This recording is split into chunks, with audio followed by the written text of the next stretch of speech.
What is exactly not being able to read a room, and could you provide any example for this? Reading the room is understanding the context of a situation, or the general mood of everyone around you. When someone fails to read the room, it generally means they say something very jarring or out of place. For example, if you walked into a room and people were obviously very quiet and somber, and you cracked a joke. Or if everyone was talking and having a good time, and you brought up something very serious or sad. There are other scenarios as well, such as someone who is maybe rich talking about it in a room full of people who are much less well off.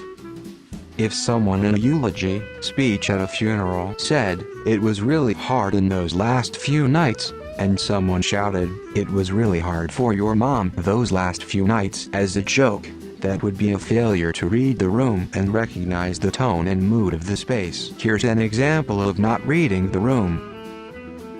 Years ago we had a coworker who was diagnosed with late-stage cancer.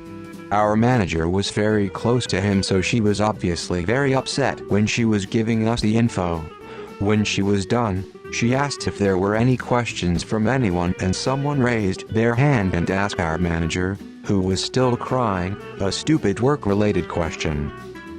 It was so uncomfortable and awkward. Our manager just got up and left the room. Reading a room means to be aware of the mood and context of the people around you. If everyone is pouring out their feelings over not being able to go on a trip, and you chime in about how you're traveling to another city this weekend, you fail to read the room. An extreme example. Say you are hanging out with friends and one of them says, "I just found out I have terminal cancer." Now would not be a good time to throw a random joke out. It means that a person doesn't accurately understand the social dynamics, the mood or atmosphere in a given social situation. Imagine a group of friends discussing a serious and sensitive topic, like as a recent tragedy for example. Someone who can't read the room would enter the conversation with inappropriate jokes or funny remarks, not realizing that the context calls for a more respectful tone. Ya know the guy who whips out a guitar in the middle of a room full of people hanging out and keeps trying to play and sing songs when everyone's just trying to have conversations, and obviously nobody wants to listen to this dude play sing, but he keeps doing it anyway? That's what not reading the room is, and it's grindy AF. Our CEO brought us all to an auditorium to announce he was selling a massive portfolio of the companies, and in doing so, it would lay off a third of the company's staff. As everyone including the directors and managers were in shock, he more or less apologized for the need to do this and told us to take the rest of the day off to let the news set in. As he walked off the podium in a mass awkward silence, the office manager clapped. In college I was in a frat.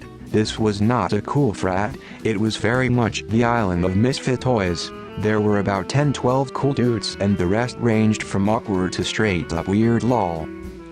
I like to think I was in the top range, and I was chatting up a 10-10 QT and we were really hitting it off. We started talking about dolphins and I was bringing up some fun facts like they have social circles, they give each other names, stuff like that. Weird guy, let's call him Alex, was not in this intimate conversation, like at all. He was across the room 10 feet away sipping on straight vodka and ice, weird, and just goes, "Hey heck famous. Did you know dolphins are *p people?" I just turned and said, "No, I didn't know that, thank you Alex." He was not reading the room. To read a room is to have an understanding of the atmosphere, i.e. the psychosocial state of those who are present. This includes understanding what the nature of the gathering is for, what the social norms for that type of gathering are, the emotional and psychological state of those present en masse and as individuals, what types of interactions and conversations are taking place, and how you as an individual fit into the situation. Not being able to read a room is failing to do the above and somehow committing a social *faux pas*. For example, telling an inappropriate joke at a funeral, or complaining to a room of people with no fixed abode how bad your Wi-Fi connection is in your third bedroom. It would like going to a homeless shelter and asking the people there what type of yacht is their favorite. If you're at a fancy dinner with your significant other, notice how everyone is chatting quietly, using eating utensils, all that polite stuff. Now is not the time to do your walrus impression with 2 straws in your mouth. We're sitting down for dinner with my sisters-in-laws and my brother wants to talk about the problem with indigenous people. My sister's partner and mother are both indigenous. Reading the room just means knowing when it's appropriate to say certain things.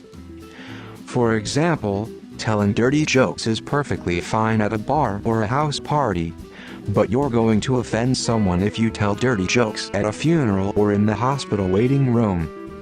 And then there are contrarians whom intentionally misread rooms thinking they're funny, cool, or edgy. One of my friends, not religious, went to see his religious relatives when Pope died. Everyone there was sad and he said, "So Pope died." These are all good examples. Yeah, it's basically saying know your audience and don't say something or do something that won't sit right with them in the context of the current situation or setting. Being aware of social context and having that inform your next action. Read the room. Know what to say, when to say it, and how to say it. Also be careful when a person doesn't want to talk to you. You can't force anyone to talk to you. A practical example would be a manager of a business where morale is really low due to overwork, calling a staff meeting to talk about how well the company's stock is doing.